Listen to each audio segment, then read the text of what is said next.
se dor a mais forte sofrer, ó, seja o que for, tu me fazes saber que feliz com Jesus sempre sou.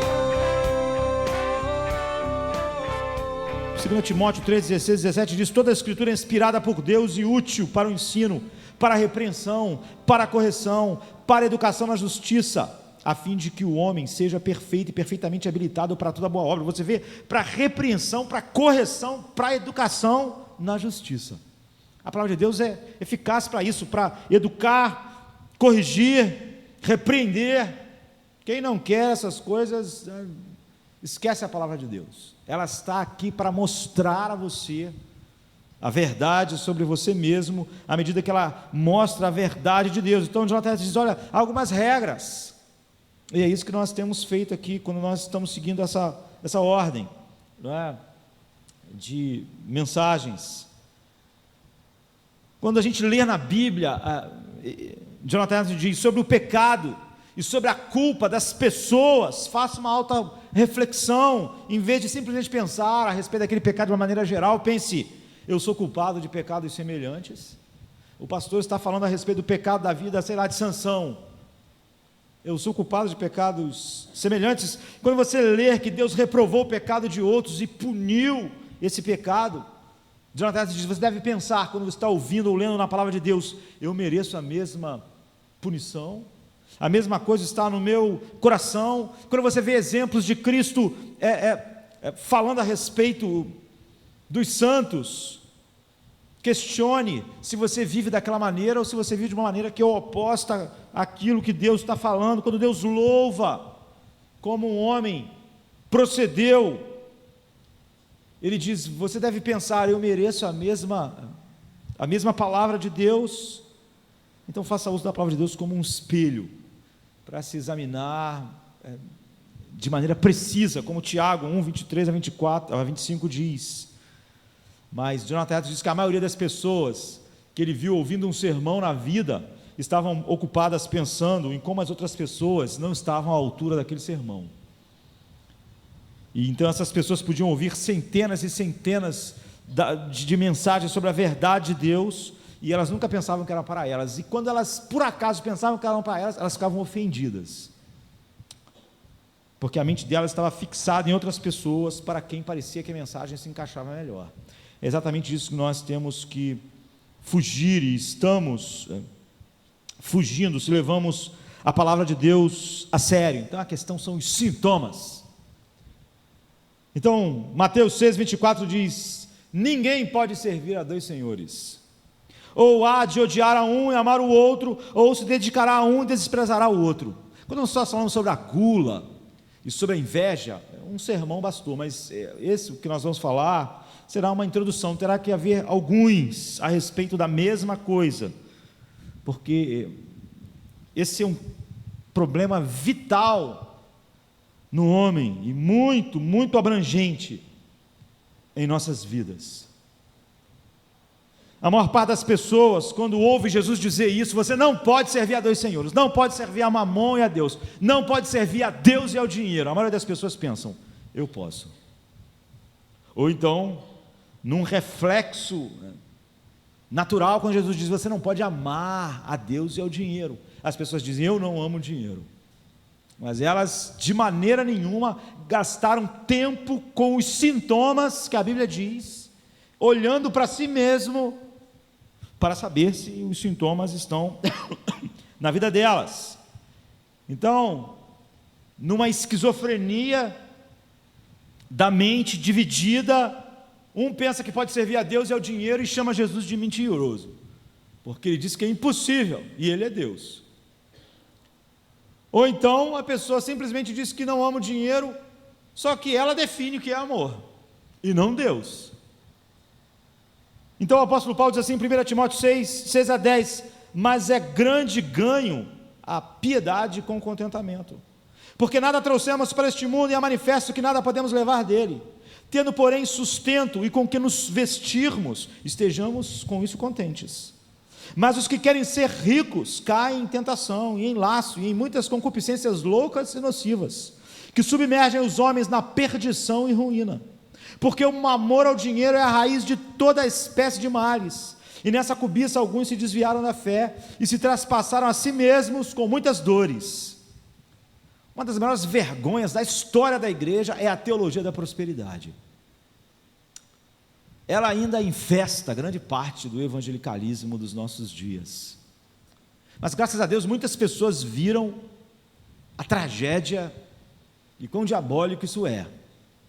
Mas eu percebo que grande parte das pessoas que viram o mal que isso é, não entenderam que a teologia da prosperidade é só um sintoma do verdadeiro mal. Então, é possível alguém odiar a teologia da prosperidade e estar vivendo o mesmo mal que gerou a teologia da prosperidade. Porque ele fala mal daquele sintoma, mas ele não percebeu qual é o mal, onde está o mal, onde aquilo foi gerado, e é sobre isso que o apóstolo Paulo está falando, e nós queremos fazer uma introdução geral, e depois olharmos as partes, em outros momentos que nós tivermos. Paulo está fazendo, de 6 a 10, uma explanação daquilo que é a afirmação central que está no versículo 10, que diz: porque o amor ao dinheiro é a raiz de todos os males. Então essa afirmação é o ponto final, não é? O ponto focal do texto todo do apóstolo Paulo, que começa ali no 6, que ele está explicando algo que ele veio dizendo um pouco antes. Para que nós tenhamos um pano de fundo, Paulo está escrevendo uma carta, a carta a Timóteo, a primeira carta a Timóteo. Na verdade, Paulo está resolvendo os problemas que estavam acontecendo na igreja que Timóteo era pastor, uma igreja como a nossa, a igreja dos Efésios. Timóteo é um jovem pastor naquela igreja, e a carta de Paulo a Timóteo, ela trata de vários problemas da igreja, e um dos problemas da igreja dos Efésios era esse. Paulo traz à tona vários assuntos, e um dos assuntos que estava sendo, estava comendo a santidade e a vida que aquela igreja devia viver para a glória de Deus, eram os terríveis resultados, trágicos resultados de amar ao dinheiro. Isso não é novo, isso é aquilo que toda a Bíblia fala a respeito do homem como um dos problemas centrais do coração do homem, e esse é um problema tão atual agora quanto era na igreja dos Efésios. Ao mesmo tempo, nos mostra que nós não devemos pensar na igreja primitiva como uma igreja ideal. Ela estava cheia de todos os problemas que a igreja vive, e é por isso que essas cartas foram escritas. E a Bíblia tem muito a dizer sobre o dinheiro. Na verdade, a Bíblia fala muito sobre o dinheiro.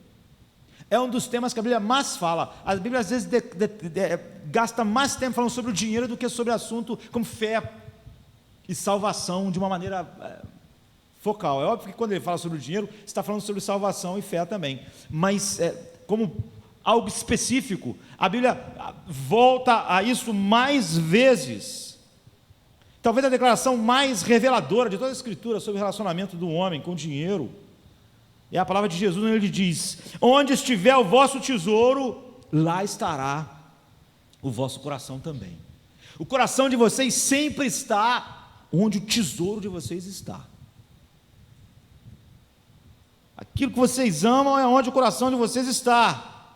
Se nós pudéssemos fazer uma tradução mais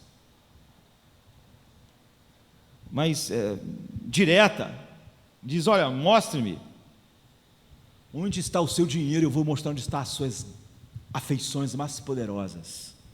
Mostre onde ele é gasto, e eu vou dizer onde estão as suas maiores satisfações. Ou ainda mais direto, mostre-me o canhoto do seu cheque, e eu vou dizer o que importa para a sua vida. É isso que ele está dizendo. Mostre o extrato do seu cartão de crédito, cartão de débito, e eu vou dizer o que realmente preocupa você, e onde sua vida está focada. É isso. A vida espiritual pode ser medida provavelmente melhor com o que você faz com o dinheiro do que qualquer outra coisa que você faça na vida.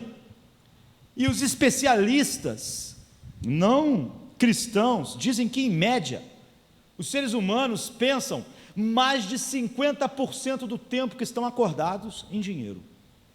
Não é incrível isso?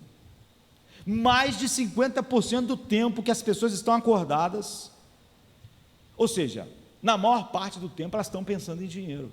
Você pode pensar, não, será? Eu acho que não. Estão, é o que os especialistas dizem. É óbvio que eles não estão pensando na palavra dinheiro, mas eles estão pensando em como ganhar dinheiro, como guardar o dinheiro, como investir o dinheiro, como garantir o futuro com o dinheiro, como se divertir com o dinheiro, como encontrar mais dinheiro, como estudar para ganhar mais dinheiro, que forma tenho para conseguir mais dinheiro para realizar o sonho. É isso, ele diz, a maior parte do ser humano acordado, ele está pensando em dinheiro, movido em dinheiro, motivado pelo dinheiro. O homem está tremendamente ocupado com o dinheiro, e é isso que Jesus está dizendo, onde está o seu tesouro, aí estará o seu coração. O dinheiro, o que a gente faz com o dinheiro é a medida de onde está o nosso coração, é o barômetro, a atitude que você tem em relação ao dinheiro diz tudo sobre você. O dinheiro é central, é o que Paulo está dizendo, é o que Jesus está dizendo. Então, em primeiro lugar, nós temos que pensar que o dinheiro em si não é o problema, não é? Ter o dinheiro, é a atitude em relação ao dinheiro. A Bíblia nunca fala sobre não ter dinheiro, ou jogar o dinheiro fora, ou viver uma vida sem dinheiro, sei lá, ir para uma caverna, viver. Em segundo lugar, a Bíblia diz que nós não devemos imaginar nunca que nós conquistamos o nosso dinheiro. Em Deuteronômio, na verdade, capítulo 8, Deus diz, eu sou aquele que lhe dou o poder para obter riqueza. Aqui não é o poder para ficar rico, mas ele está dizendo que é Ele que dá o poder para você ganhar tudo que você tem, Ele quer ensinar que você não tem nada que não foi Ele que deu pela sua providência. Fez seu cérebro funcionar, mas não só o cérebro, fez os neurônios funcionar, fez você levantar de manhã, respirar, se mover, se deslocar, ter força, o coração bater, fez a árvore crescer, fez o mundo girar, fez o sol estar em seu lugar, a galáxia, as estrelas girando em torno da sua órbita. Ele fez tudo, de cada átomo do seu corpo para cada átomo do universo, Ele fez tudo, Ele dá o poder. Então, em segundo lugar, você nunca deve achar que você obteve alguma coisa que não foi a providência de Deus que te deu. Então, a primeira coisa, você não deve pensar, não é, que a Bíblia está falando, está mostrando uma atitude negativa sobre o dinheiro em si. Segundo, você nunca deve pensar que você conquistou o que você tem.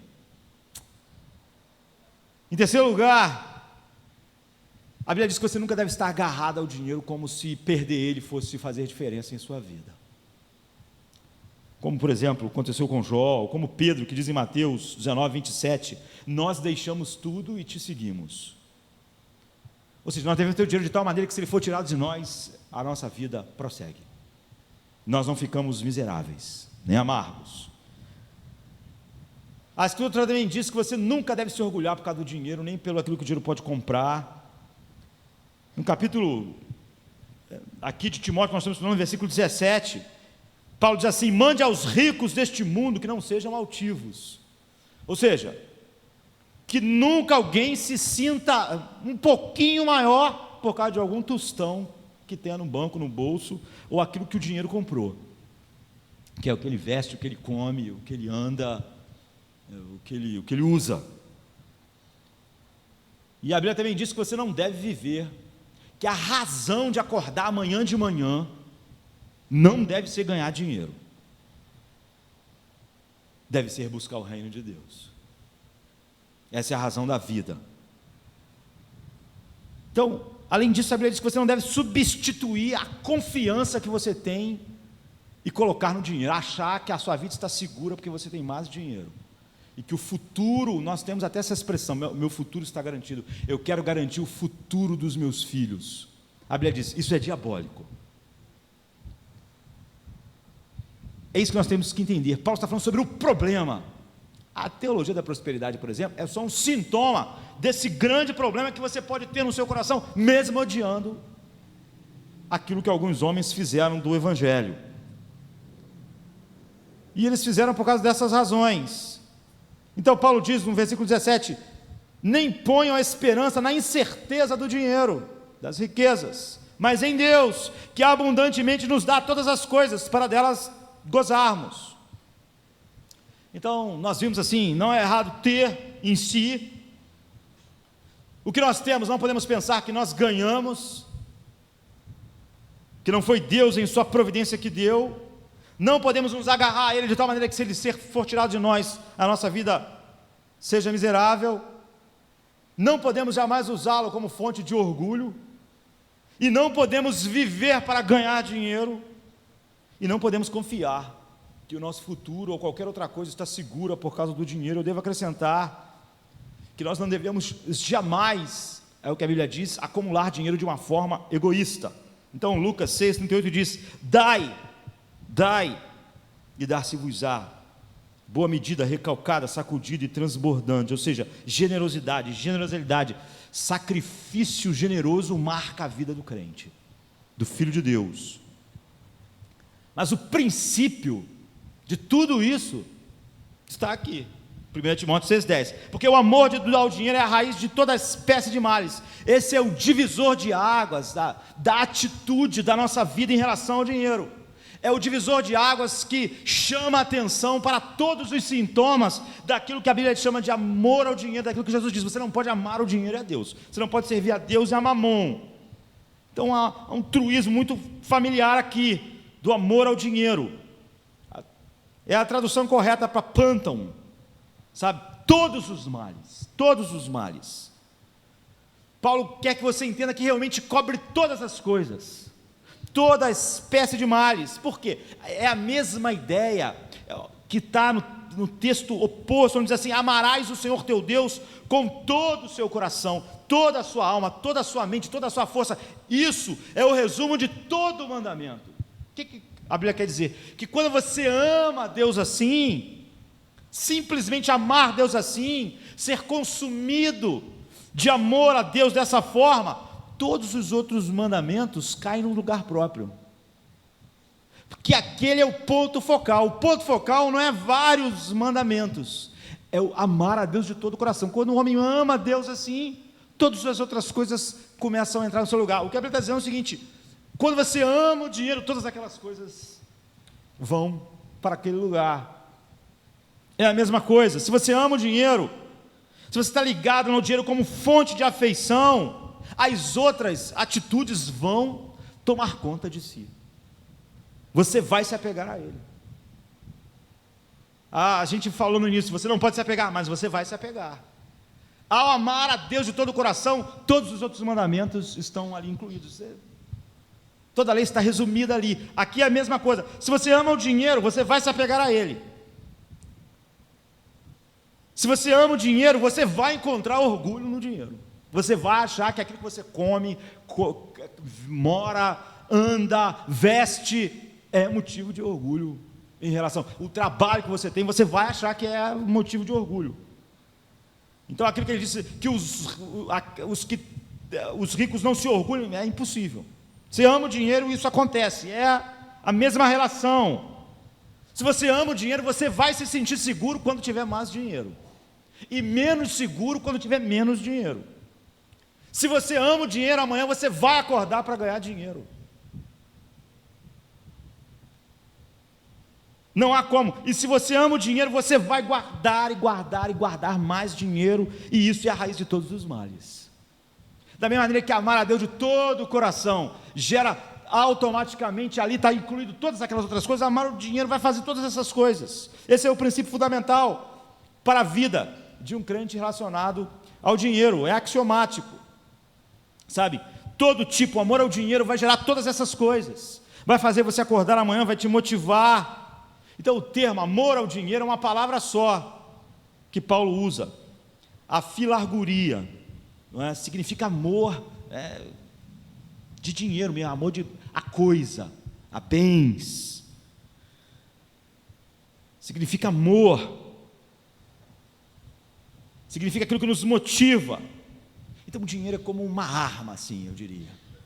Arma sempre é perigoso.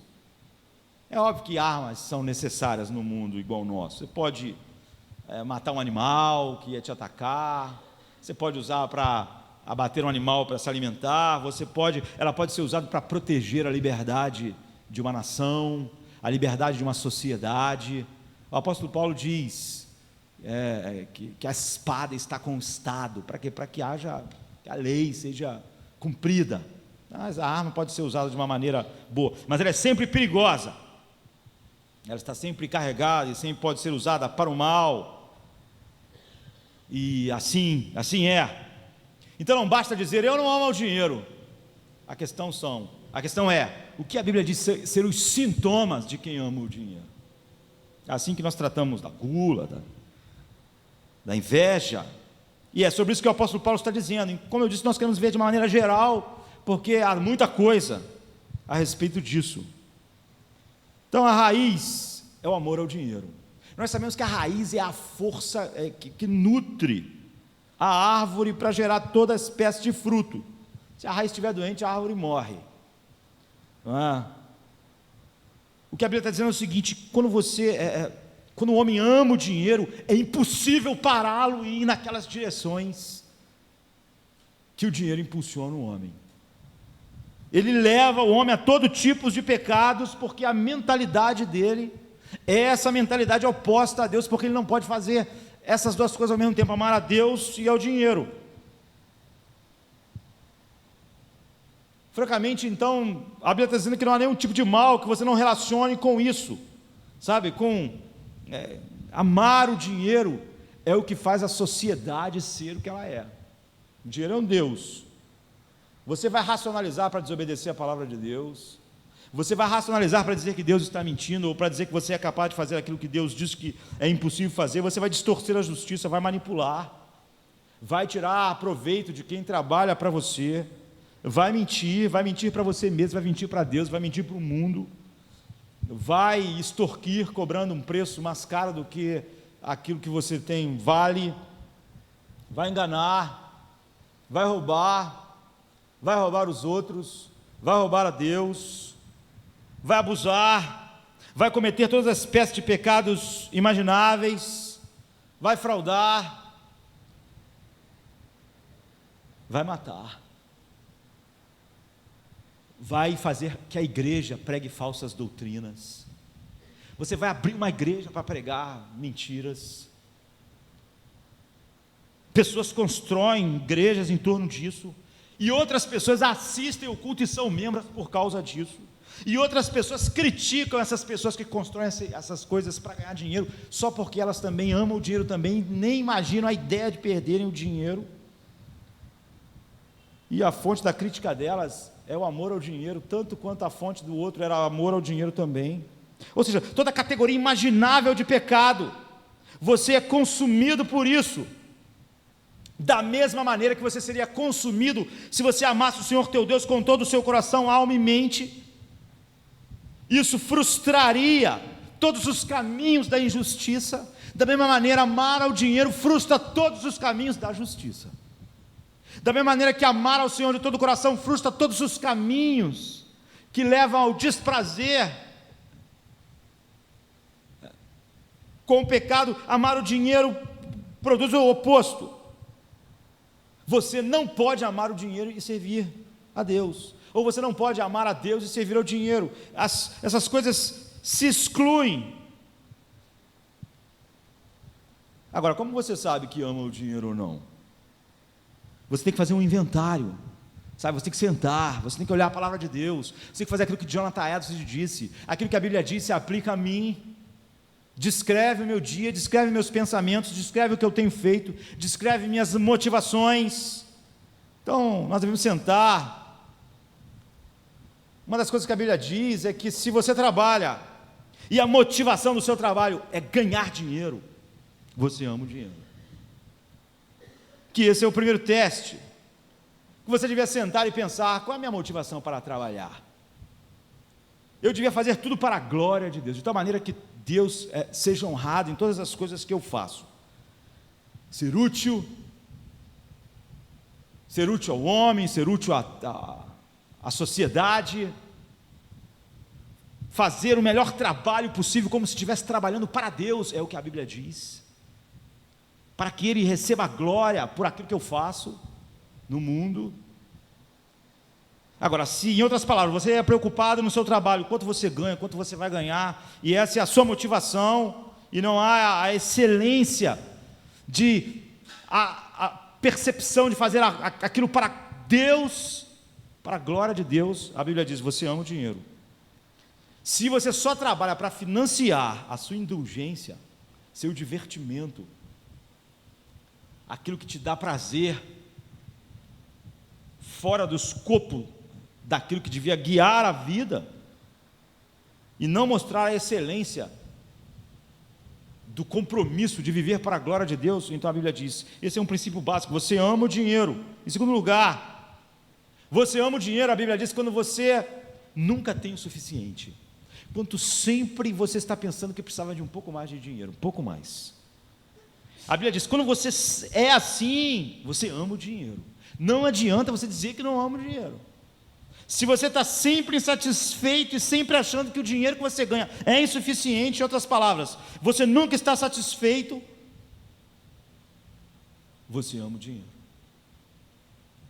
Em terceiro lugar, você ama o dinheiro quando você quer ostentar aquilo que ele proporciona.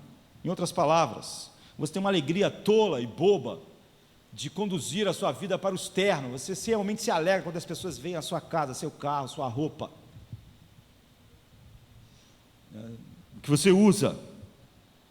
Ou seja, quando você ostenta aquilo que o dinheiro pode comprar, você está amando o dinheiro, é o que a Bíblia diz. Em quarto lugar, você ama o dinheiro quando você se ressente quando tem que dar dinheiro, doar dinheiro, ofertar dinheiro, porque isso é uma faca no seu coração, porque a tua visão de dinheiro é a certeza de que ele pode te obter algo para você. E dar dinheiro, ofertar dinheiro, não te dá uma sensação desagradável de que você está perdendo dinheiro. E se você não usar o dinheiro para uma satisfação própria, você sente-se mal quando o dinheiro sai das suas mãos. A Bíblia diz: quando você é assim, quando não há então essa alegria, você ama o dinheiro. Finalmente, teste final é quando você peca para obter dinheiro ou peca para mantê-lo.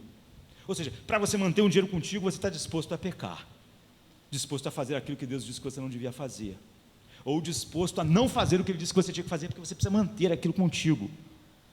Então você é capaz de diversas maneiras pecar para manter, para ganhar o dinheiro. Você pode mentir sobre o seu imposto de renda, pode reter um dinheiro que você devia abrir mão, você pode enganar na conta da sua despesa, você pode fazer qualquer coisa, e você tende a racionalizar isso. Você compromete suas convicções, você distorce a verdade, você tenta convencer a si mesmo.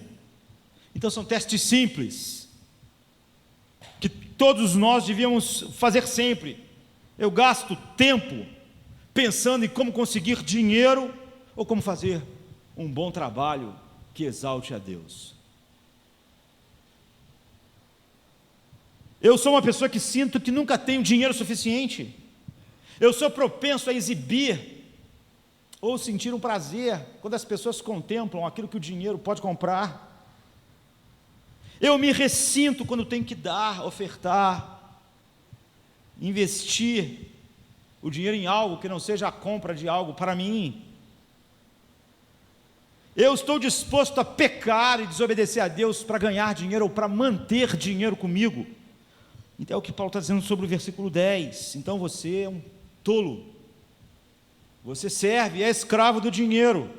Para colocar nas palavras de Jesus em Mateus 13, 22, você perde todas as mensagens que ouviu.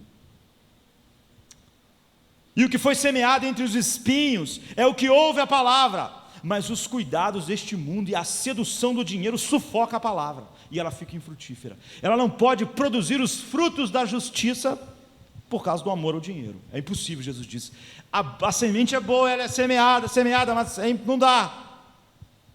Então por que Paulo está falando isso do versículo 6 ao versículo 10? Por causa do versículo 5. No versículo 5 ele disse: perversas contendas de homens corruptos de entendimento e privados da verdade, cuidando que a piedade seja a causa de ganho, aparta-te de tais. Ele está falando sobre pessoas que achavam que viver para Deus era uma maneira de ganhar dinheiro. Está falando de líderes, de pessoas que seguem líderes com essa intenção. Então, em transição a isso, ele diz: bem, a piedade é fonte de grande lucro, com contentamento. Em outras palavras, quando eu digo que um líder é completamente errado, falso, diabólico, quando ele ensina, ou quando ele dá a ideia de que servir a Deus e a piedade é uma fonte de lucro material, eu não quero que vocês pensem que não há um grande ganho na piedade, um grande lucro. E eu quero que vocês entendam que o problema não é um líder ensinar isso. O problema é que o que motivou ele, motiva as pessoas que ouvem ele. E motivam até as pessoas que criticam ele. Então, a partir dessa afirmação de Paulo, ele vai mostrando que onde está o problema. E ele começa no versículo 6, até chegar ao 10, para avisar sobre todo perigo, toda espécie de males. Então, Paulo coloca todos os males aqui, nos mestres, em quem ouve, em quem não percebe qual é a fonte do problema que fez aquele mestre fazer isso, a fonte que levou as pessoas a ouvirem, e a fonte que leva muitas pessoas a criticarem o fato de amar o dinheiro, e o dinheiro ser o senhor da vida.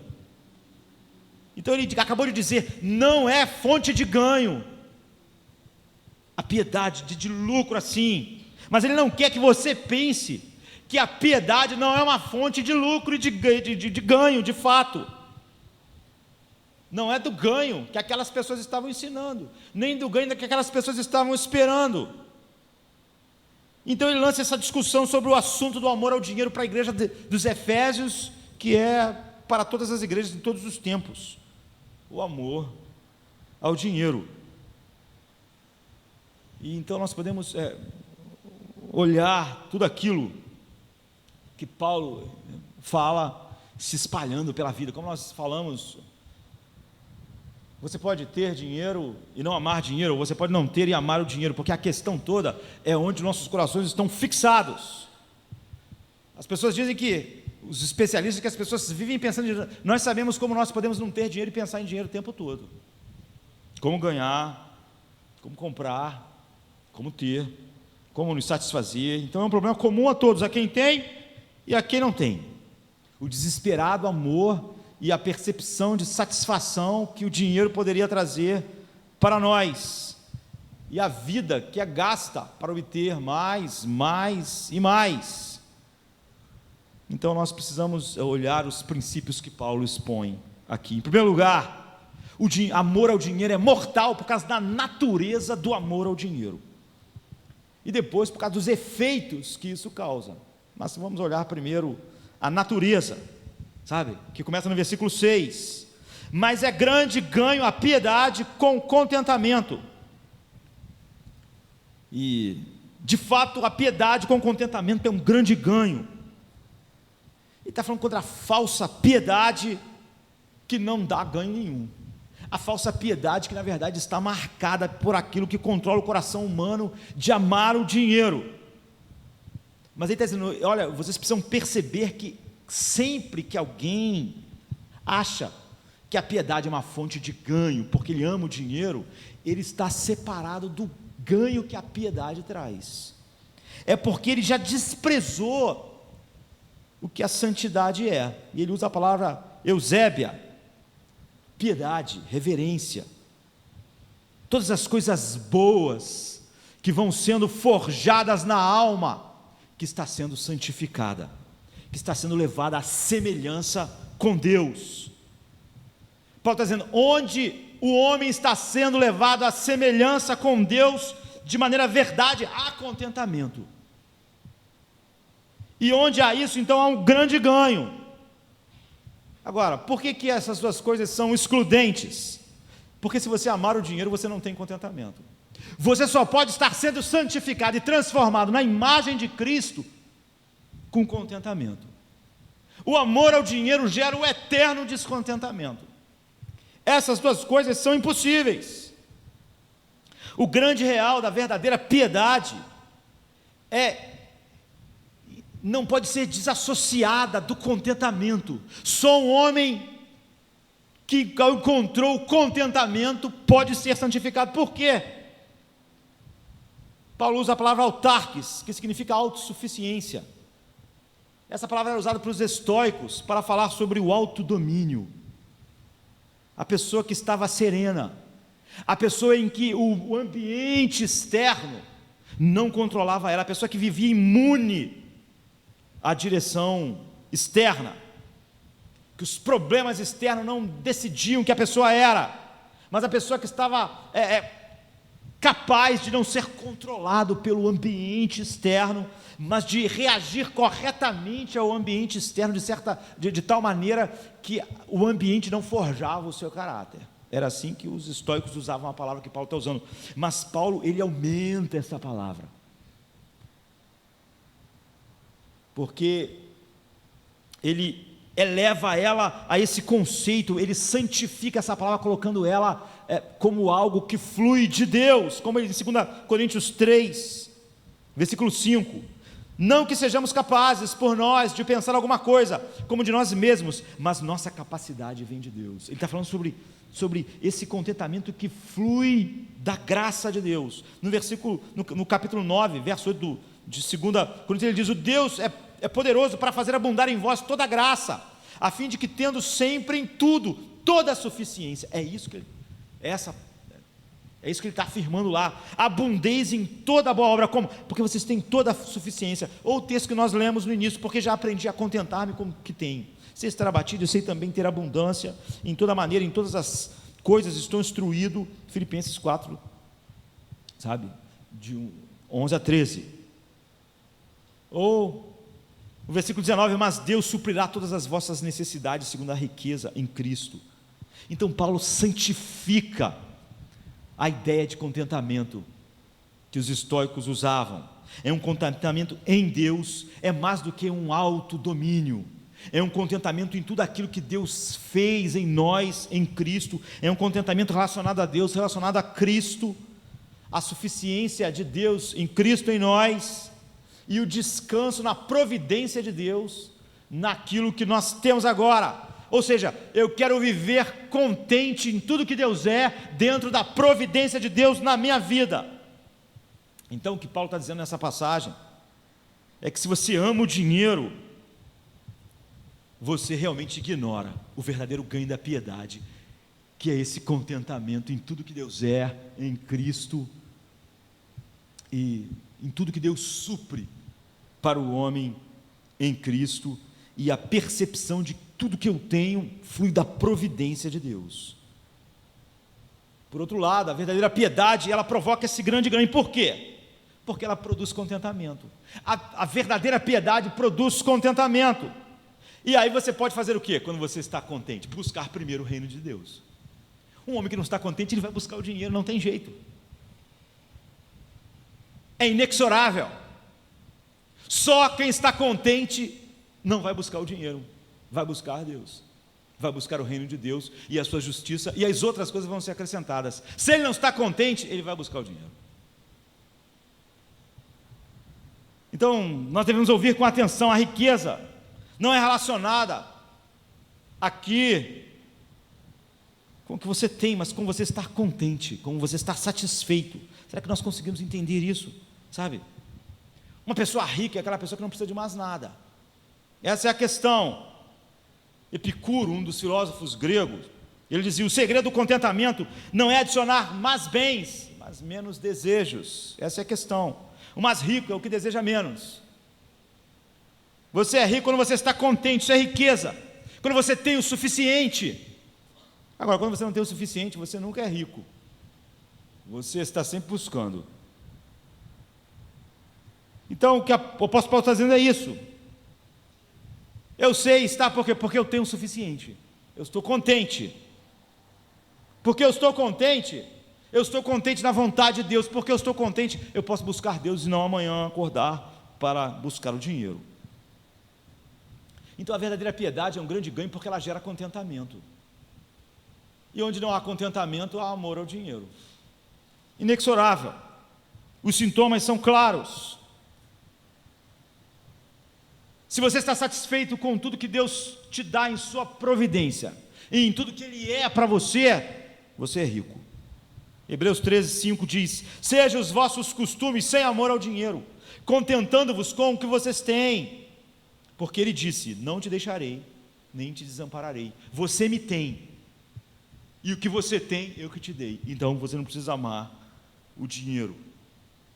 E se você se contentar com o que você tem, quer que o quê? Deus, e com a providência de Deus, na verdade ele está citando Deuteronômio 31, eu nunca vou deixar você, e nunca vou te abandonar. O que você poderia querer mais? Eu tenho Deus, e tenho tudo aquilo que Deus em sua providência deseja me dar. Essa é a questão. Então eu estou contente, e agora eu estou contente, eu tenho um ganho real. Agora, se você não tem, você nunca está satisfeito. E sem contentamento você não vai buscar primeiro o reino de Deus e a sua justiça. Você vai acordar todo dia para o dinheiro, porque é isso que te tem. Então, sem contentamento você ama o dinheiro. Com contentamento você tem um ganho real. Contentamento espiritual e pleno é a confiança sempre presente de que Deus está lá, Deus é suficiente e Deus cuida de mim. Então, contentamento aqui é uma virtude espiritual. Nenhum ser humano tem, e essa é a única coisa que torna o homem rico, é a satisfação em Deus, segundo Deus. Sem esse contentamento, todo homem é pobre, e sendo pobre, ele vive escravizado pelo dinheiro, porque ele precisa de mais, ele busca riquezas. Fora do contentamento você busca a riqueza, você serve a mamon, você não pode servir a Deus, é uma ilusão.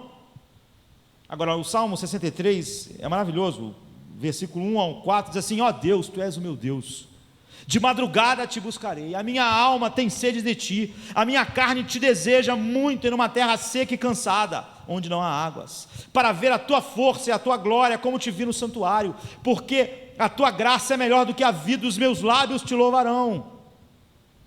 E aí então, Davi completa no Salmo 5 no versículo 5 de uma maneira maravilhosa: a minha alma se fartará como de tutano, de gordura, a minha boca te louvará com alegres lábios. A minha alma se fartará, Deus, eu estou satisfeito em Ti. É sobre isso que Paulo está falando, ou no Salmo 107:9, pois Ele satisfaz a alma sedenta e enche a alma com fome de bondade. Ou o capítulo 55 de Isaías, que diz: porque vocês buscam um pão que não satisfaz, porque vocês gastam dinheiro naquilo que não é pão, e o seu trabalho naquilo que não pode satisfazer as vossas almas. Ouvi-me atentamente e comei do que é bom, e a vossa alma se deleitará na gordura. Em outras palavras, o que você está buscando não pode dar ganho real.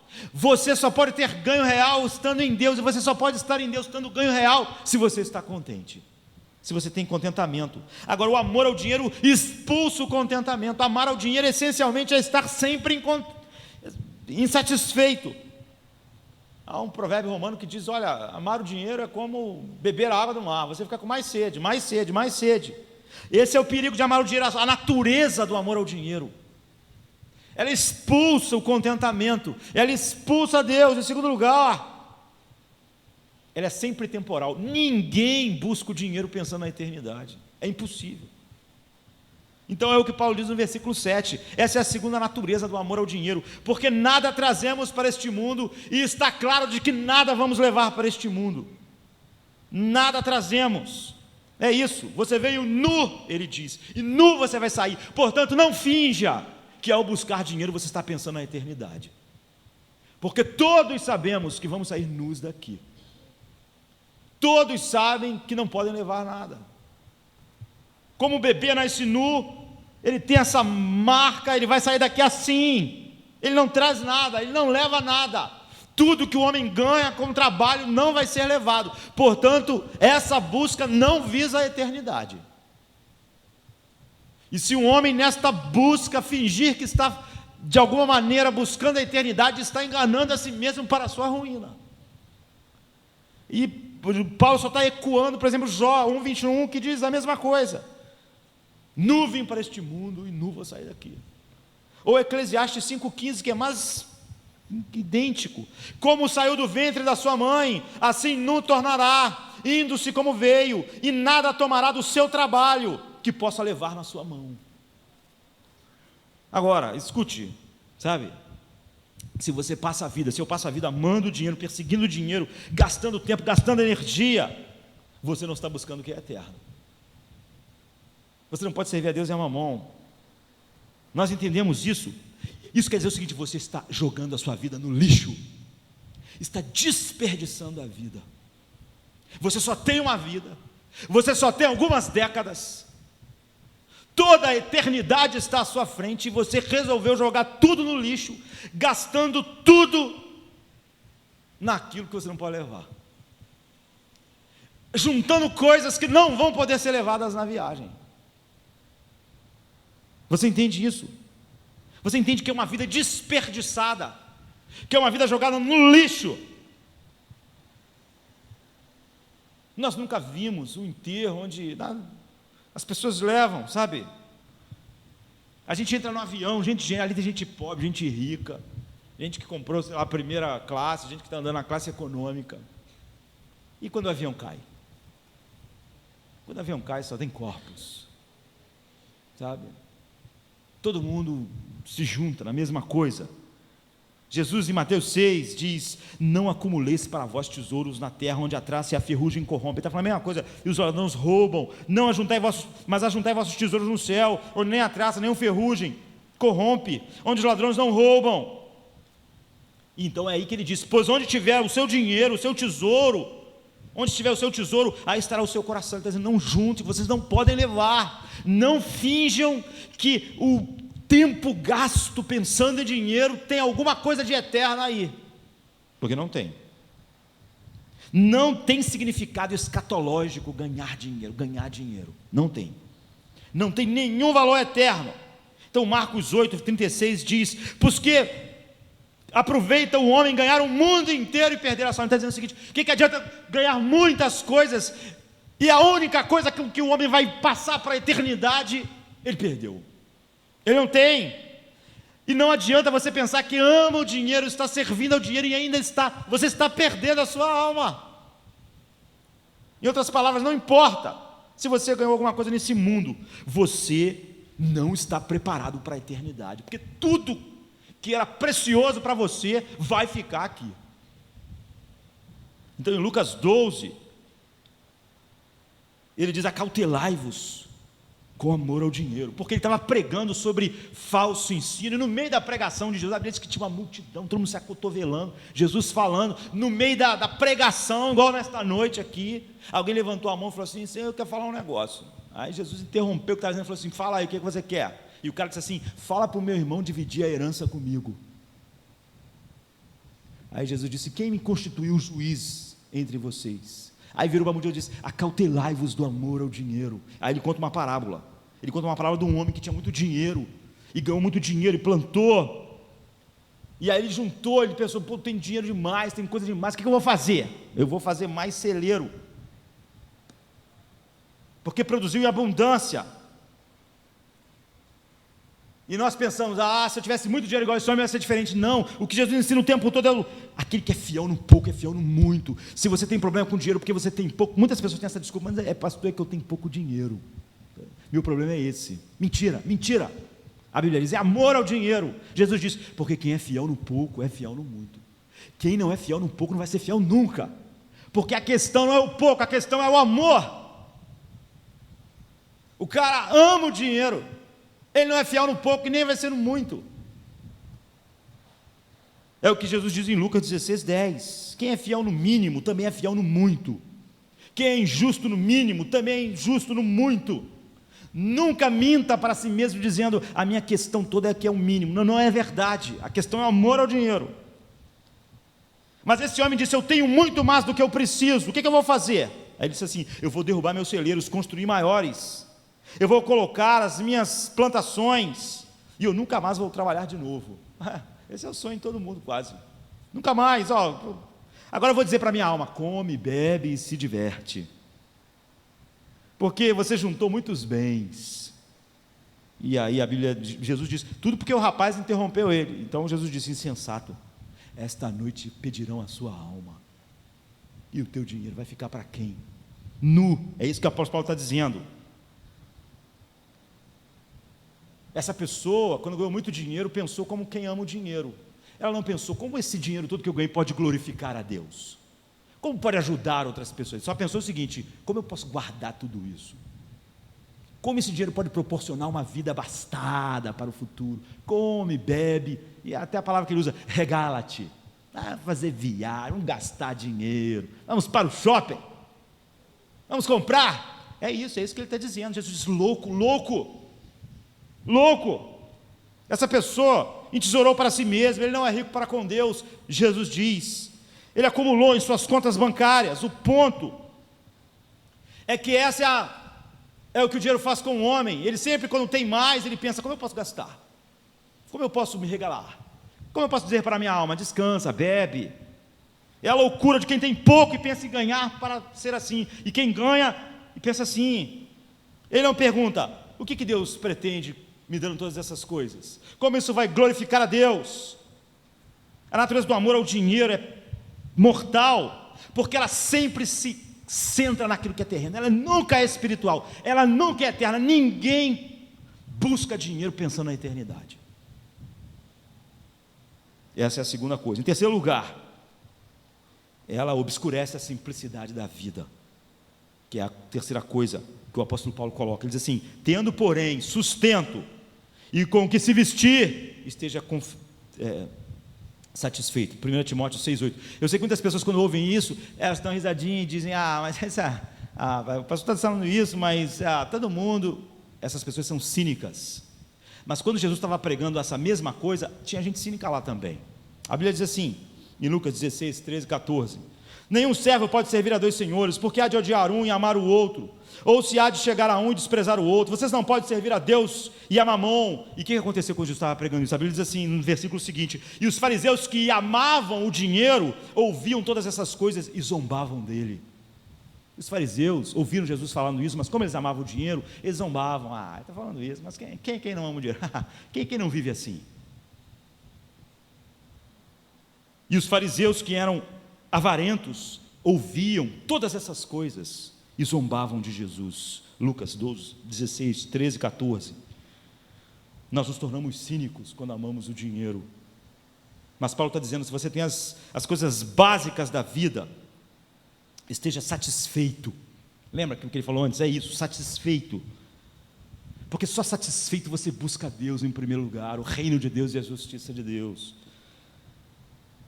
Vocês não veem como a vida ficou complexa, sabe? Quanto mais dinheiro nós buscamos e ganhamos, mais complexa a vida fica. E mais nós nos enrolamos numa vida complexa, porque aí nós temos que arrumar tempo para gastar o dinheiro que a gente ganha. Aí a maioria das pessoas vivem intensas porque elas têm que pagar as dívidas que elas fazem. É sobre isso que Paulo está dizendo. Quem não é satisfeito vive uma complexidade de vida. É inacreditável como a vida fica inútil. Você gasta o seu tempo na corrida para ganhar dinheiro, depois você vive tenso para pagar o cartão de crédito, para pagar a conta que você fez, para pagar o que você não precisava. O homem ganha dinheiro para empilhar na sua casa um monte de lixo, que quando morre, as pessoas têm que dar um jeito de se desfazer daquilo. Isso não leva a lugar nenhum. Paulo está dizendo, não fornece nada. Isso é só um barômetro do coração do homem. Paulo não está condenando ter. Quando o homem vive para a glória de Deus, quando ele trabalha querendo que Deus seja exaltado num trabalho digno, honesto e melhor possível, porque como a Bíblia ordena, faça isso como se estivesse fazendo para Deus, ele vai ganhar alguma coisa, vai ter seus ganhos, e há pessoas que ganham até muito, não é? Mas ele está dizendo que sempre quando o trabalho é fruto do descontentamento, com o desejo de ter mais, o homem está na armadilha, sabe? Então nós não andamos em farrapos, nós temos coisas, mas a vida vai ficando complexa, e é isso que Paulo está dizendo. A vida comum é perdida na complexidade da diferença de um homem que come, se veste, mora e vai dormir. É a vida no nível básico, porque nós temos substituído o dinheiro, sabe? Substituiu pessoas, coisas, substituiu conversa. Nós substituímos conversa em família por entretenimento. O mundo gasta mais dinheiro em entretenimento do que qualquer outra coisa. As famílias estão destruídas, está todo mundo em algum lugar se divertindo, gastando dinheiro. Ou pensando em como ganhar dinheiro para se divertir mais.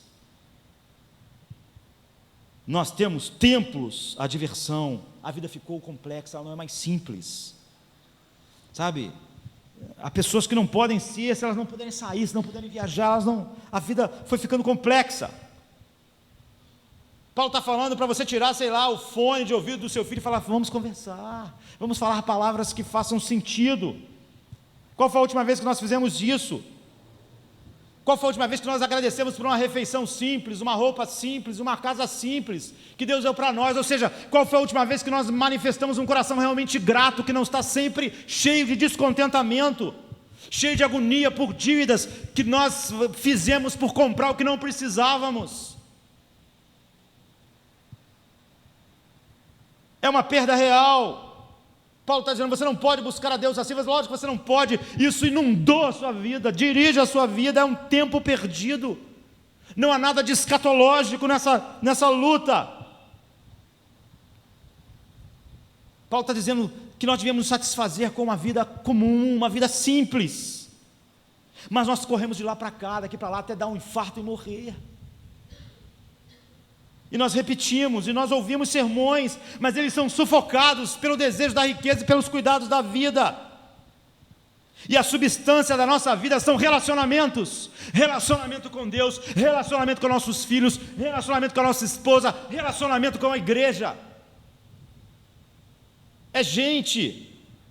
É o meu tempo em relação a Deus, é o meu tempo em relação aos filhos. As pessoas têm filhos cada vez mais tarde, cada vez menos filhos, porque vai atrapalhar de ganhar dinheiro. Porque vai diminuir, sei lá, a vida que o dinheiro vai poder dar a nós. Há pessoas que têm, o filho é quase que um mal necessário. As pessoas deixam para ter um filho com 40 anos, 45 anos, tem que fazer tratamento. Porque o filho ia atrapalhar. E atrapalhar o quê? Ganhar dinheiro. E atrapalhar a carreira. E nós temos que ter um mínimo de filhos possível. Por quê? Por causa do dinheiro. O que domina a vida da nossa sociedade é o dinheiro. Domina quantos filhos nós temos, quando nós temos filhos. Nós não podemos fingir que uma vida controlada pelo dinheiro está sendo vivida para a glória de Deus. Paulo diz: não está. E esse era o problema naquela igreja. E aí nós lutamos assim, e aí quando nós temos filhos, nós não podemos dar atenção a eles, não podemos criá-los, porque nós temos que ganhar dinheiro, porque nós achamos que nossos filhos precisam de mais dinheiro para serem filhos felizes, e nós criamos essa sociedade horrível que nós vivemos.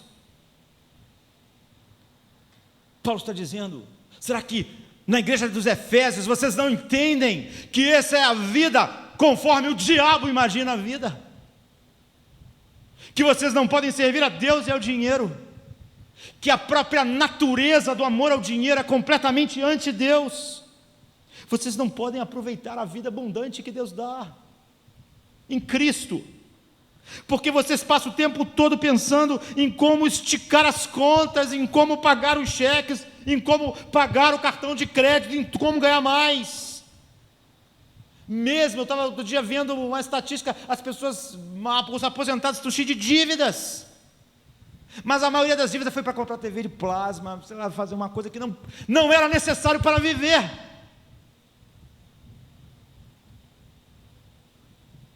E agora aquelas pessoas estão enroladas, desesperadas.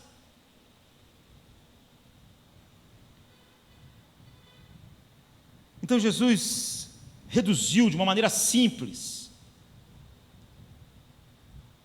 Olha essa vida, vocês não podem servir a Deus e ao dinheiro. Então ele diz, então, não se preocupe com o que vocês vão comer e beber, ou com a roupa que vocês vão vestir. Olhe para os lírios do campo, certamente vocês valem mais do que ele, do que os passarinhos. Então ele diz no versículo 23, buscai primeiro o reino de Deus. Isso só é possível estando contente. E todas as outras coisas serão acrescentadas. Não adianta nós odiarmos a teologia da prosperidade, porque a filosofia do mundo é que criou ela. Nós podemos odiar uma coisa que o amor ao dinheiro criou e continuar com a vida dominada por amor ao dinheiro. Quando você chega num lugar onde nossa paixão é consumida, onde todo afeto é dirigido, a sua vida está alicerçada ali. Agora imagine se isso está consumido, a sua vida e seu afeto dirigido para o céu, em direção a Deus. É o que Jesus está falando nesse momento aqui, para o reino de Deus, gastando sua energia. Como simples, que alegria simples invadiria a vida. A simplicidade da vida de Deus é aceitar o que Deus dá, é se contentar com o que Deus dá, com a providência de Deus, fazer tudo para a glória dEle, buscar o reino dEle, não permitir que a busca pelo dinheiro afete de maneira nenhuma aquilo que Ele estabeleceu, que é a vida. Tudo isso só gerou uma complexidade na vida, que Paulo diz, devia estar fora. Agora, como você pode pisar no freio? A maioria das pessoas estão descendo uma ladeira, um morro, correndo, não sabe mais frear. Deixa eu dar alguns princípios para nós encerrarmos. Como eu disse, isso é só uma grande introdução. Esse assunto é vastíssimo na Bíblia. Um deles, o primeiro princípio, para começar a frear quem está descendo um morro nessas condições, é perceber que tudo que você tem pertence a Deus, que Deus é dono de tudo. Eu sei que todos nós vamos dizer que isso é verdade, tudo que eu tenho é de Deus, mas a questão não é essa. A questão é o que a Bíblia diz a respeito disso. Se tudo que nós temos e tudo que nós ganhamos é de Deus, você sempre vai perguntar a Deus a maneira com que você age em relação ao dinheiro. Deus quer que eu faça isso? Será que isso vai me ajudar a servir Deus melhor? Vai impulsionar a minha vida no reino de Deus? Comprar ou ter isso me ajuda sim? Vai trazer glória a Ele? Vai permitir que o seu reino avance na minha vida, ou que a minha vida ajude o reino de Deus a avançar na vida de outros? Esse meu desejo se encaixa com os desejos de Deus? Você pode pensar, mas por quê? Você não disse que tudo teu é de Deus, como de verdade é? Será que isso vai fazer um ministério mais eficaz? Que ministério? Todos nós estamos no ministério. A Bíblia diz que a igreja equipa os santos para o ministério. Vai permitir realizar melhor? Vai me ajudar a demonstrar o amor de Deus neste mundo? Se eu estou consciente de que Deus é dono de tudo, esse processo ajuda a eu tomar decisões na vida. Em segundo lugar, cultive um coração agradecido, Seja grato com o que Deus te deu. O coração agradecido está satisfeito. É isso que Paulo está dizendo naquela cela. Significa que eu reconheço que é a providência de Deus que supriu na minha vida aquelas coisas, que aquilo é bom e aquilo é suficiente. É por isso que Paulo está dizendo, vestir, comer, morar. Em terceiro lugar, nós temos que discernir entre as nossas necessidades e os nossos desejos. Seja honesto sobre isso. Você precisa trabalhar mais para ganhar mais, para pagar suas dívidas, do que você necessitava ou só do que você desejava. Isso mudaria tudo na sua próxima viagem ao shopping. Discernir honestamente diante da palavra de Deus e diante de Deus os seus desejos, daquilo que você precisa. Uma quantidade enorme de dinheiro é gasto na nossa vida, naquilo que a gente não precisa. Depois nós falamos do dinheiro não dá, eu tenho que trabalhar mais, eu não consigo ser fiel, eu trabalho muito, mas o dinheiro parece que não rende. Não compre o que você não pode pagar, sabe? Não compre nada que você depois diga que você não pode obedecer a Deus por causa daquela compra. Não compre nada que não te torne mais eficaz em servir a Deus. Mesmo uma coisa que você ache bom, quanto mais as pessoas compram coisas, mais você vê como as pessoas não têm tempo para Deus, porque elas têm que ganhar dinheiro. Depois elas não têm tempo para Deus, porque elas ganharam dinheiro, elas têm que gastar. Não compre o que você não precisa e aquilo que não te torne eficaz em servir a Deus. Ou seja, pergunte: isso vai melhorar a minha capacidade de servir a Deus ou vai sugar a minha capacidade de servir a Deus?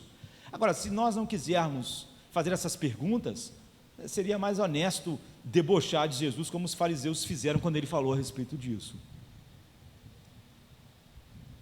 Mas nós não podemos fazer o jogo de servir a Deus e ao dinheiro.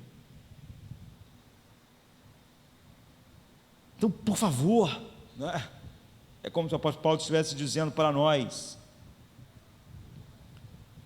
uma alta percentagem de pessoas no mundo ocidental, principalmente, gastam mais do que recebem, não porque isso é para o que vestir, o que comer e onde morar, não, estão presos em dívidas, porque gastam mais do que podem, com aquilo que eles não precisam. Depois eles dizem que não dá, tem que trabalhar mais, não dá para servir a Deus, não dá. É óbvio que se aquela pessoa com honestidade olhasse para a sua vida, vai ver, eu gasto dinheiro naquilo que é desnecessário. Há pessoas que tudo que elas gastam só dá para comer, vestir e morar mesmo, principalmente em países como o nosso. E às vezes até gente assim gasta dinheiro naquilo que não é necessário. Mas não é a realidade de todos nós.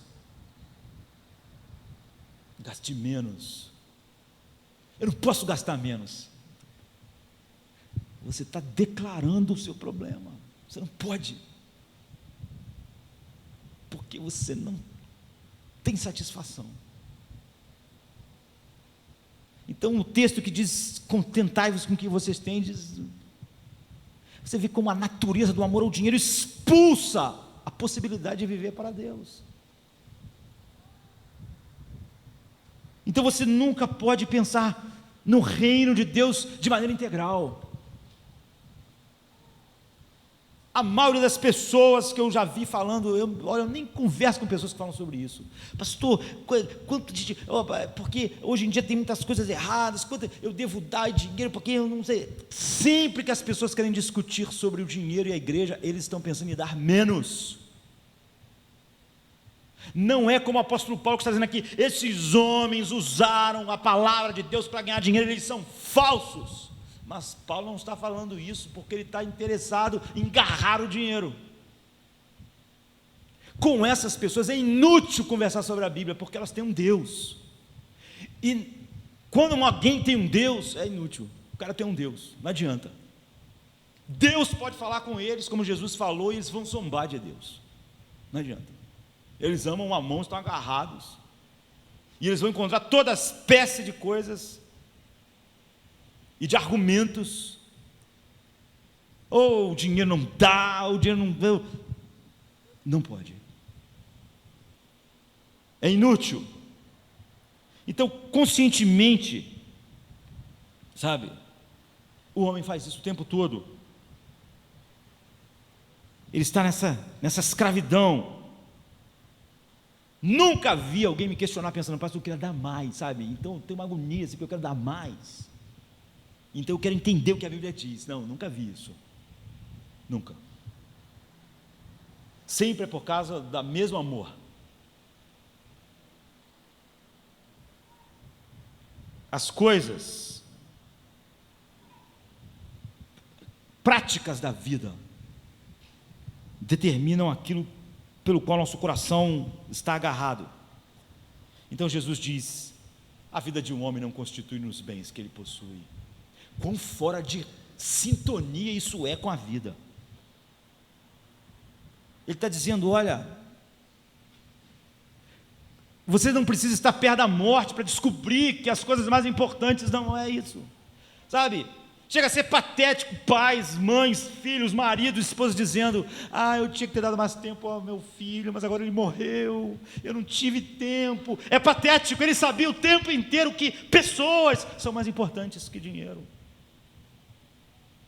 mas ele não viveu assim, porque o dinheiro o tornou irracional. Então ele só é capaz de valorizar a vida quando ele está morrendo. Os relacionamentos são mais importantes que dinheiro. O reino de Deus é mais importante que dinheiro, mas só quando a vida está acabando que ele chega a essa conclusão. Porque até o fim ele está agarrado àquilo que nos faz irracionais. É isso. A natureza do amor ao dinheiro é anti-Deus.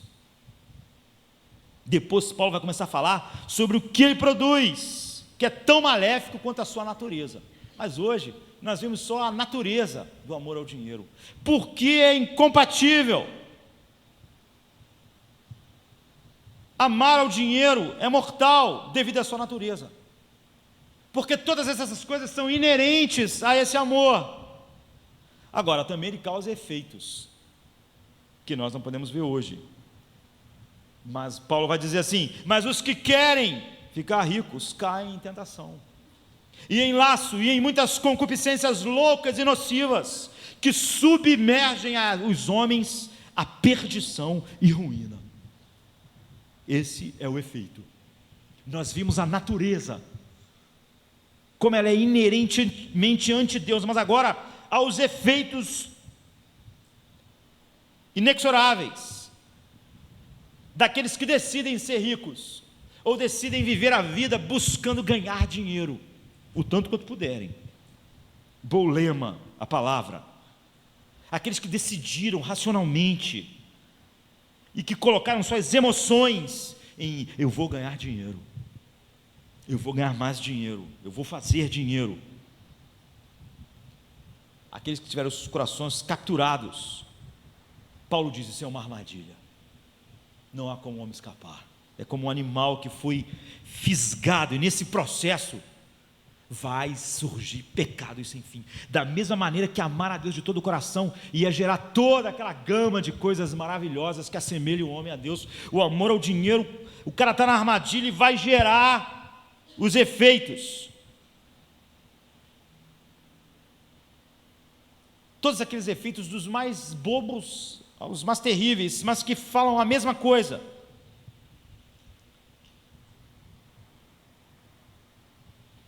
Mortais, são controlados. A palavra que Paulo usa pela armadilha, como um animal, quando ele vê a minhoca mexendo lá no anzol, é irresistível, vai para a morte, sabe? O cara está, a vida dele, o dinheiro nunca dava, ele tem que sair, ele tem que comer, ele tem que passear, ele não pode viver dessa forma. De outra maneira, a alimentação hoje para nós não é mais o que ela era.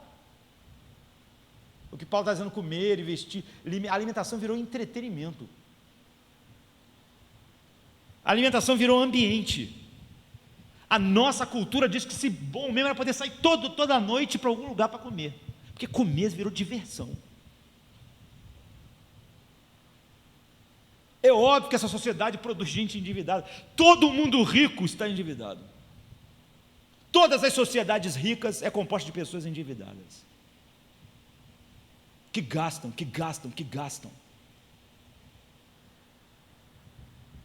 As pessoas são cativas das coisas mais bizarras, compelidos em torno do ambiente. elas têm que sair, elas têm que se divertir, elas têm que comer. É irracional. Paulo fala isso é estar preso a uma armadilha. Será que vocês aí na igreja dos Efésios não percebem que é uma armadilha que vocês não vão poder escapar? O amor ao dinheiro gera isso, seduz, puxa, faz a vida ficar complexa, bota você na armadilha. Como Deuteronômio 7:25 diz: as imagens de escultura dos seus deuses queimarás a fogo, a prata e o ouro que estão sobre elas não cobiçarás, nem as tomarás para ti, para que você não te enlaces neles, pois é abominação ao Senhor teu Deus. Ao destruir isso vai gerar ouro e prata. Não coloque o seu coração nesse ouro, nessa prata, porque depois que você abraça isso, você é um estilo de vida que você não pode deixar ir mais. Você se tornou preso, se tornou irracional, é como um animal encurralado. A isca foi estendida, você não escapa mais. Você vai viver os próximos décadas endividado, as próximas décadas dizendo que o dinheiro não dá, que o tempo não dá, que você não pode viver para Deus, que o seu recurso não pode ser honrar a Deus de forma nenhuma. Não há como escapar. Esse é um Deus que exige tudo. Mamon exige tudo, tudo, tudo. Você está aprisionado, você vai sucumbir aos desejos nocivos. Então Paulo diz: cai em muitas concupiscências loucas e nocivas que submergem os homens na perdição e na ruína. O amor ao dinheiro não só te prende, te controla e controla a sua paixão, controla o seu desejo. E Paulo chama de desejos insensatos, epitúmia é a palavra que ele usa. São maus impulsos, num sentido que eles são irracionais, que você não vai ter como explicá-los racionalmente, que um dia você vai ter que admitir que eles eram irracionais, eram destrutivos para a alma, que um dia o homem vai chegar diante de Deus nu, e vai ter que admitir: foi irracional, a vida que eu levei foi irracional, tudo que eu fiz foi irracional, eu vivi como um animal preso na armadilha, era irracional. Era um desejo ardente que dominava a minha vida, era um tipo ilógico e animalesco de conduta. Eu era guiado por uma concupiscência. É o que Tiago diz, Tiago 4, 1 e 2: cobiçais e nada tendes, matais e sois invejosos e não podeis alcançar. É impossível. Combateis e guerreais e nada tendes, porque não pedis. E quando vocês pedem a Deus, vocês não recebem, porque vocês pedem para gastar com os vossos deleites. Adúlteros, adúlteras, não sabeis que a amizade do mundo é inimizade contra Deus? Ou seja, vocês querem que Deus financie o amor de Deus pelo mundo, impelido pelas paixões, violentas, que são prejudiciais. Baberos é a palavra, significa prejudicial, que machucam. É como se o animal tivesse sido fisgado por um arpão, causa dor. Vocês entraram no caminho da infelicidade, estão presos, não podem escapar, são vítimas desse desejo. Então o amor ao dinheiro, o pecado, é pecado e leva a pecar, você tem que racionalizar, você tem que mentir para Deus, você tem que mentir para a igreja, você tem que mentir para o mundo, você tem que mentir que você está valorizando Deus, valorizando o reino de Deus, valorizando sua família, mas quando na verdade você vive, e o que impulsiona você é o dinheiro, conduz o controle da sua vida por uma luxúria irracional que é auto-infligido, o apóstolo Paulo diz, e que afoga os homens na ruína e na perdição. Não é só um desejo mau, um desejo que leva à morte eterna. Submergem, a palavra que ele usa é um barco afundado. Sabe como o Titanic no fundo do mar? É a tragédia final. Submergem a alma. Todos os bens que você podia ver na alma, toda coisa valiosa da alma, agora está no fundo do mar da eternidade. Essa é a palavra que Paulo escolheu. É a destruição, eletros. Ela é usada para a destruição do corpo raras vezes, como em 1 Tessalonicenses 5:3, mas é usada muito para a perdição eterna, como em Apocalipse 17:8, quando fala sobre o inferno dos infernos, quando a besta e o falso profeta é lançado, onde as almas que não desfrutarão da comunhão com Deus vão estar para sempre. Paulo está falando sobre a destruição total do corpo, da alma. Paulo diz: o amor ao dinheiro leva a isso, a esse lugar. O amor ao dinheiro condena. Então não é só a sua natureza, é o que ele faz, é o resultado, mergulha o homem num oceano de destruição eterna, destrói totalmente a vida.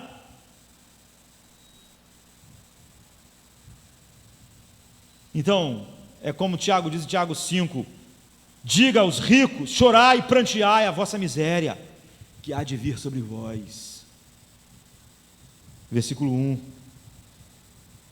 as vossas riquezas estão apodrecidas, as vossas vestes estão roídas pela traça, o seu ouro e prata estão enferrujados, a ferrugem dará testemunho contra você, e você deve comer sua carne como se fosse fogo. Você encheu tesouros juntos para os últimos dias. Tudo que você está armazenando vai ser para o juízo. É terrível, tudo isso é terrível. É um texto do Velho Testamento, não muito conhecido, de Sofonias 1,18, nem o seu dinheiro, nem o seu ouro poderão te livrar da ira do Senhor, porque nós acabamos acreditando nessa loucura. Por isso que Paulo diz, é irracional, sabe? O amor ao dinheiro é mortal, leva a armadilhas pecaminosas, leva a toda a sorte de pecados, leva a nós racionalizarmos a verdade. Nós não buscamos o reino de Deus, a sua busca sempre é temporal, ela nunca é escatológica. Então, amor ao dinheiro é mortal do ponto de vista da sua natureza, e é totalmente mortal nos efeitos que ele produz. E é assim que Paulo chega, sabe, ao versículo 10, o amor ao dinheiro, a filargúria. O amor ao dinheiro é a raiz de todo mal, porque ele é a evidência de que o homem não ama a Deus, de que ele não busca o reino de Deus. Então ele diz, faz a alma do homem naufragar. Nós podemos imaginar toda a sorte de imagens que estão na mente de Paulo, como a de Demas. 2 Timóteo 4,10, Demas amou o presente século, destruiu sua alma. Paulo diz, por causa disso muitos se desviaram da verdade. Isso é importante, partiram da verdade. Não significa que o homem foi salvo e depois se perdeu, nós sabemos que isso não é possível, mas é que a verdade não foi acolhida de fato por causa do amor ao dinheiro. É o texto que nós lemos, e outros que receberam a semente entre espinhos, os quais ouvem a palavra, mas os cuidados desse mundo e os enganos do dinheiro e as ambições das outras coisas sufocam a palavra, e ela nunca é frutífera na vida deles. Marcos 4, 18 e 19, é o que vocês estão ouvindo hoje, é o que aquelas pessoas, a igreja dos Efésios ouviram, mas eram por aqueles corações que isso não produziu nada. Nós podemos pensar numa visão final disso tudo, é Judas. Todos nós achamos, como Judas pôde vender Jesus por dinheiro? E qual é a razão pela qual nós não buscamos o reino de Deus e a sua justiça? Não é pela mesma razão. Que estupidez escolher 30 moedas de prata no lugar de Jesus. Você pensa, isso é inconcebível. Concebível. Você não acha irracional? Não é o que Paulo, Jesus, Pedro estão dizendo? Você não pode servir a Deus e ao dinheiro, você sempre vende Deus pelo dinheiro. Você sempre é Judas quando faz isso. Não é diferente você escolher o dinheiro em troca do Deus do universo. Não é o que ele fez. Não é o que todos os homens estão fazendo, não é o que todas as pessoas que amam o dinheiro estão fazendo, é o que Paulo está dizendo. Eles mesmos mergulham-se em cima dos arpões que causam as dores finais, suas consciências vão condenar. Não é assim que Judas se sentiu e por fim se enforcou, sua consciência se incomodando, a insatisfação do coração, a desilusão. Paulo está dizendo, é a isso que o homem chega. Certamente Judas estava insatisfeito, de luto, desiludido, sua consciência o consumindo, ele vendeu Deus por dinheiro. Paulo está dizendo, é isso que todo homem que ama o dinheiro faz, vende Deus por causa do dinheiro. Ele perfurou o seu coração, acredite, é a dor que ele vai sentir para sempre, é a dor de todo homem. Isso não é maneira de viver, o apóstolo Paulo diz. Eles se desviaram da verdade, eles espetaram suas almas para sempre de agonia. Como viver assim? Devemos viver na busca de Deus, ou nós vendemos Deus. Como Davi diz no Salmo 17:15: eu vou estar satisfeito quando eu acordar na tua semelhança. Essa é a busca. O reino de Deus, o amor ao dinheiro é mortal. Desculpa por essa grande introdução. Nós devemos orar honestamente nesta noite. Eu quero que minha vida, Deus, e os meus recursos sejam usados para a tua glória. Ajude-me a amar a ti com todo o meu coração, mente e força, porque essa é a única razão, e essa é a única forma de alguém não estar amando o dinheiro. Eu quero ser honesto o suficiente, Deus, para olhar para a minha vida e ver o que tem controlado ela. Eu quero que o teu Espírito Santo me encha para discernir as minhas verdadeiras necessidades. Vamos ficar de pé, vamos orar.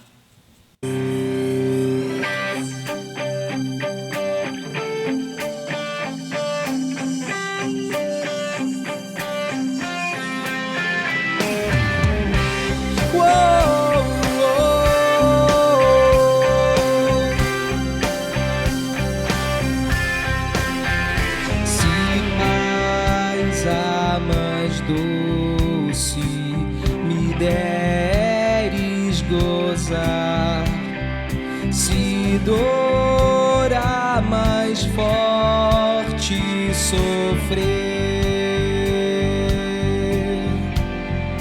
ó, seja o que for, tu me fazes saber